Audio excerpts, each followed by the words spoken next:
নমস্কার, আমি দেবজ্যোতি। আজকে নক্ষত্রপাতি টিভিতে আমরা শুরু করতে চলেছি ধনত্রয়োদশী নিয়ে একটি বিশেষ পর্ব, বিশেষ অনুষ্ঠান। ধনত্রয়োদশী আসলে কি? আমরা কেনই বা এই ধনত্রয়োদশী পালন করব? আমাদের হিন্দু শাস্ত্রে এবং হিন্দু পুরাণে আমরা নানা রকমভাবে এই ধনত্রয়োদশী সম্পর্কে অনেক ব্যাখ্যা, অনেক গল্প আমরা কিন্তু শুনেছি। যেমন ওই দিন নানাদি অলঙ্কার সহকারে যদি আমরা বাড়ি গৃহস্থে আমরা আরাধনা করে থাকি, মা লক্ষ্মীর আরাধনা করে থাকি, সেই দিন মা লক্ষ্মী সেই অলঙ্কারের জৌলুসে আকৃষ্ট হয়ে গৃহস্থের বাড়িতে পদার্পণ করেন। বা ওই দিন কোনো ঘিয়ের প্রদীপ জ্বালিয়ে অলঙ্কার আদি সমস্ত কিছু সাজিয়ে যদি আমরা কুবেরের পূজা করি, কুবের সন্তুষ্ট হন, এরকম গল্প আমরা শুনে থাকি। ধন কুবেরের আশীর্বাদ প্রাপ্তির জন্য এরকম গল্প তো আমরা শুনেই থাকি। এবং এর পরিপ্রেক্ষিতে আরও একটি কাহিনী আমরা জেনে থাকি, যেটা অনেকেই হয়তো জানে না, যেটা আজকে আমরা নক্ষত্রপাতি টিভিতে আমরা আলোচনা করবো বলে ঠিক করেছি। রাজা হিম তিনি অনেক সাধনা, অনেক দেবতাদের কাছে আকুতি মিনতির পর তিনি একটি পুত্র সন্তান লাভ করেন। পুত্র সন্তানের লাভ করার পর তিনি তার জ্যোতিষী, পার্সোনাল জ্যোতিষীকে দিয়ে বা নিজস্ব রাজ জ্যোতিষীকে দিয়ে তিনি তার ছেলের কুষ্ঠি বানান। কুষ্ঠিতে উল্লেখিত থাকে যে 16 বছর বয়সের মধ্যে যদি তার বিবাহ হয়ে যায় তাহলে কিন্তু তার মৃত্যু প্রাণ বিচ্ছেদ হতে পারে, মৃত্যু ঘটতে পারে, সেটি কিন্তু সর্পদংশনের মাধ্যমে। তখন রাজা চিন্তিত হয়ে পড়েন, তখন কি করবেন। আস্তে আস্তে যখন সেই ছেলে বড় হতে শুরু করে, তিনি ঠিক করেন যে 16 বছর পর্যন্ত তাকে একটি তপবনে, একটি কুঠিরে তার গুরুগৃহ হিসাবে তৈরি করে সেখানে ওনাকে পাঠদান করবেন, পড়াশোনা করাবেন বা জ্ঞান শিক্ষা প্রদান করবেন। সেই মতো তিনি একটি তপবনে নদীর ধারে একটি কুঠির নির্মাণ করেন। সেখানে 16 বছর পর্যন্ত তার পুত্রকে রাখার কিন্তু ঠিক করেন যে ওখানে সে বড় হবে।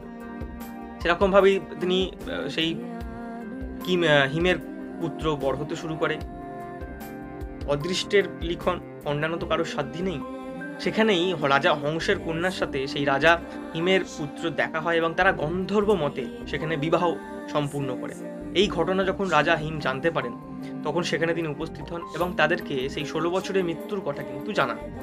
তখন তার পুত্রবধূ রাজা হংসের কন্যা হিমের পুত্রবধূ ঠিক করেন যে তিনি ওই দিন, যেদিনকে তিনি বিয়ে করেন, যেদিনকে তিনি বাসর রাত হবে, সেই দিন কি তার 16 বছর পূর্ণ হচ্ছে, 16 বছর সে পড়ছে। তখন সে 17 বছরে পড়ে যাবে, তখন কিন্তু আর তার প্রাণ সংযোগ থাকবে না। সেই একটি রাত্রেরই অপেক্ষা, সেই একটি রাত্রের মধ্যে কিন্তু তার প্রাণ চলে যেতে পারে। তার পুত্রবধূ ঠিক করেন যে তিনি সারা রাত পাহারা দেবেন জেগে, যাতে সেই সর্প বা সেই সর্প দংশনের মাধ্যমে তার প্রাণ না যায়, তার স্বামীর প্রাণ না যায়। এরকম সময় তিনি ঠিক করেন যে তার সমস্ত বাসর রাতের ভিতরে তিনি ঠিক করেন যে তার সমস্ত অলঙ্কারাদি একটি জায়গায় খুলে রেখে তার সামনে একটি ঘিয়ের প্রদীপ জ্বালিয়ে গান করতে শুরু করেন, গুনগুন করে গান করতে শুরু করেন।